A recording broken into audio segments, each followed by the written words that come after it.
suis Daniel Arsenault, archéologue anthropologue et spécialiste de l'étude des sites d'art rupestre du bouclier canadien.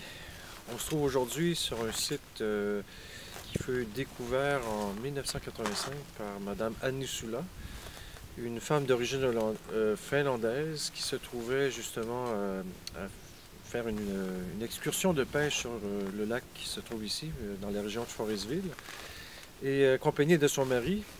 Les deux venaient de Montréal.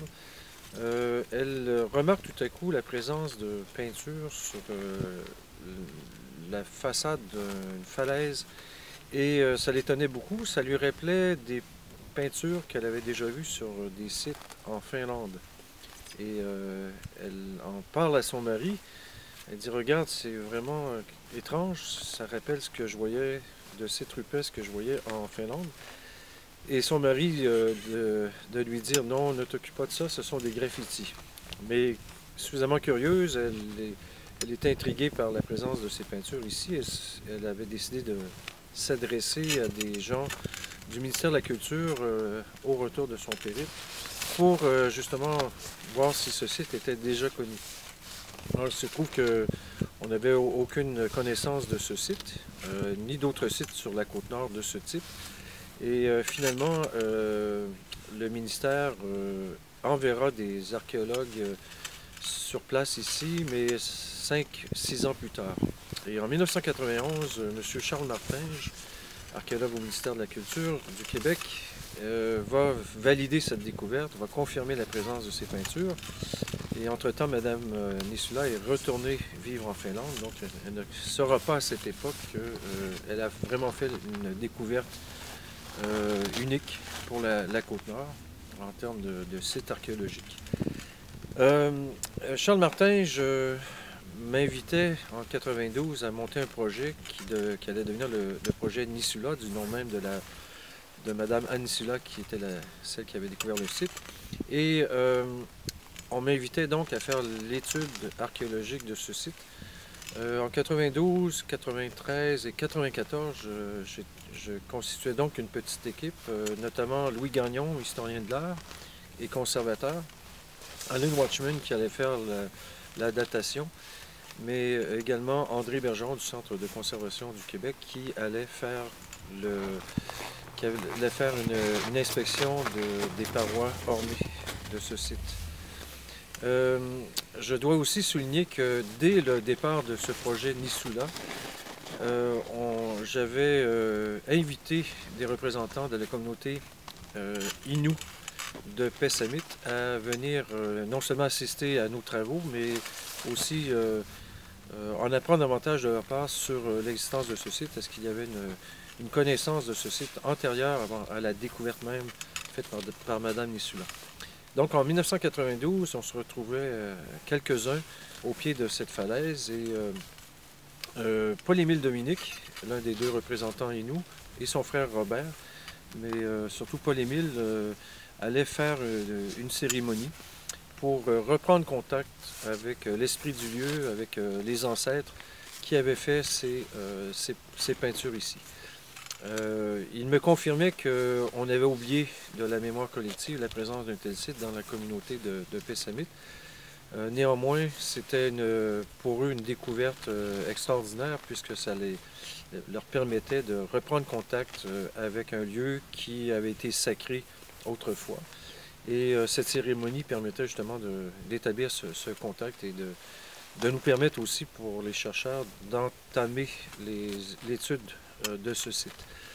Ce site est un site, vous allez pouvoir le constater à l'écran, c'est un site qui couvre quelques portions de la falaise.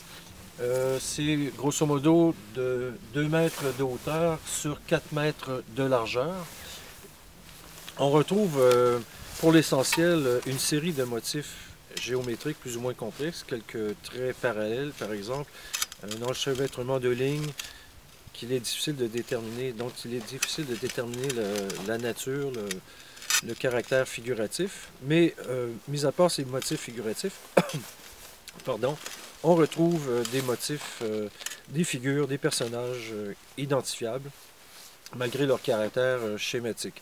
Alors si vous me permettez, je vais vous présenter quelques-uns de ces personnages qu'on voit sur ce site. Et vous noterez au passage que ce sont des figures et des motifs qui ont été tracés uniquement avec une matière minérale qu'on appelle communément l'ocre rouge ou encore hématite. C'est une substance qui est largement employée dans beaucoup de sites rupestres à travers le monde et en particulier dans les diverses régions du bouclier canadien. Et ici, on n'échappe pas à cette règle. On a utilisé donc cette matière. Et comment appliquait-on cette matière? C'était à l'aide des doigts de la main. Et on avait simplement à déposer la matière colorante à la surface de la roche. Et c'était une matière qui était parfois mélangée à des substances. Ça pouvait être simplement de l'eau, mais aussi du gras animal, de la sève végétale. Donc des matières qui permettaient une meilleure adhérence du pigment d'hématite. C'est d'ailleurs un pigment qu'on peut retrouver sur le bord de certaines rivières, comme à la Petite Romaine.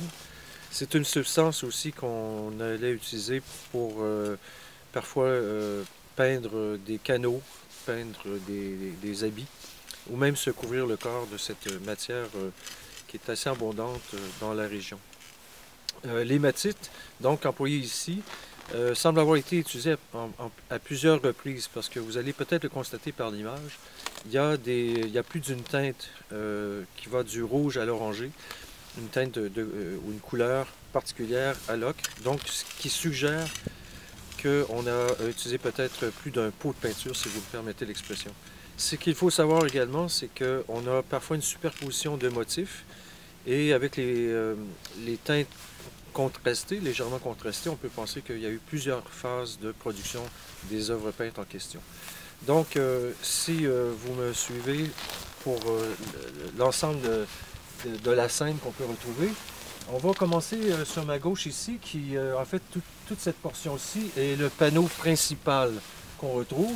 Vous en avez aussi quelques dessins plus sur ma droite, et il y a quelques motifs de part et d'autre de la partie majeure de ce site, où on ne retrouve que des traits linéaires, verticaux, parallèles.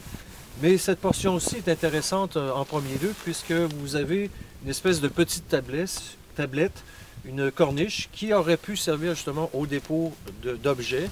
Et on sait que dans les traditions de langue algonquienne, notamment chez les Inuits, traditionnellement, on dépose du tabac dans des lieux sacrés. On peut penser qu'ici, cette petite tablette servait au dépôt d'offrandes qui permettait de rendre hommage aux esprits qui occupent les lieux ici. On a une série de motifs qui sont représentés, des traits parallèles. C'est très pâle aujourd'hui, il faut le souligner. Néanmoins, on est en mesure d'identifier certaines figures, notamment celle-ci. C'est un grand personnage. C'est un personnage qui semble jaillir d'une fissure et qui est dressé sur ses pattes, les bras ouverts, donc il a une apparence humaine.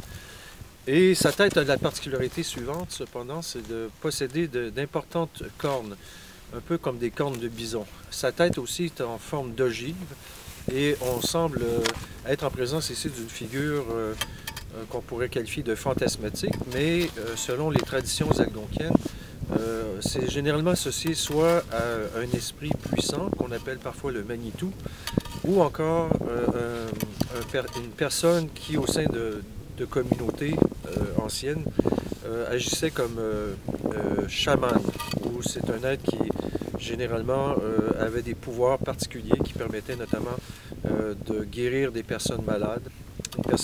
Le chaman était aussi la personne qui était un intermédiaire entre la communauté et le monde des esprits. Donc un personnage très important, et il se peut que dans l'art rupestre on l'ait représenté aussi avec ses attributs du monde animal, donc des cornes ici qui ressemblent à des cornes de bison. Maintenant, si vous me suivez un peu plus sur la droite, vous allez voir des personnages. Encore une fois, c'est fait de façon très simple, c'est très schématique. Ce sont des figures vues de face, des personnages avec simplement une tête, des bras, des jambes, le tronc, mais sans aucun autre détail anatomique. Ici, par exemple, vous en avez un qui semble tenir un objet très long. Qu'est-ce que ça représente? Il est impossible de le définir comme tel. Vous avez ici deux personnages d'apparence humaine. On peut voir d'ailleurs leurs pieds qui sont soulignés. et qui semblent se tenir par un bras, l'un l'autre. Est-ce que ce sont des danseurs? Est-ce que ce sont des gens en train de se battre? Très difficile d'interpréter la signification de ces positions pour ces deux personnages. On a aussi ce qui peut être la représentation d'un serpent ou d'une couleuvre, ou donc un reptile, ou ça pourrait être aussi une anguille qui est représentée. Vous voyez ici, cette forme ondulée, ici, qui peut représenter un tel animal, avec la tête qui serait tout en bas, ici. On sait que dans certaines traditions algonquiennes, dont les Inuits font partie, on parle parfois du serpent comme une entité qui, naturellement, vit au niveau du sol, qui peut pénétrer la terre, donc qui peut être un lien entre le monde terrestre et le monde souterrain. Dans certaines traditions aussi, on le voit comme l'enfant d'une entité très puissante qu'on appelle le Michi-Pichou. C'est une entité qui vit sous l'eau.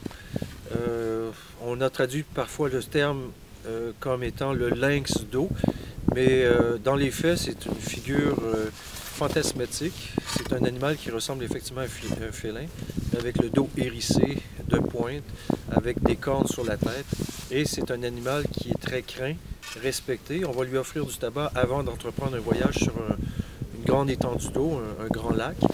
Et si on ne fait pas cette façon de faire, on se retrouve à provoquer le Michi-Pichou qui va à ce moment-là prendre le canot et entraîner le canot et l'équipage au fond de l'eau, et les gens vont se noyer. Donc un animal très craint, et c'est une figure qu'on retrouve dans plusieurs sites rupestres, mais ici ça pourrait être peut-être la marque du serpent qui renvoie cette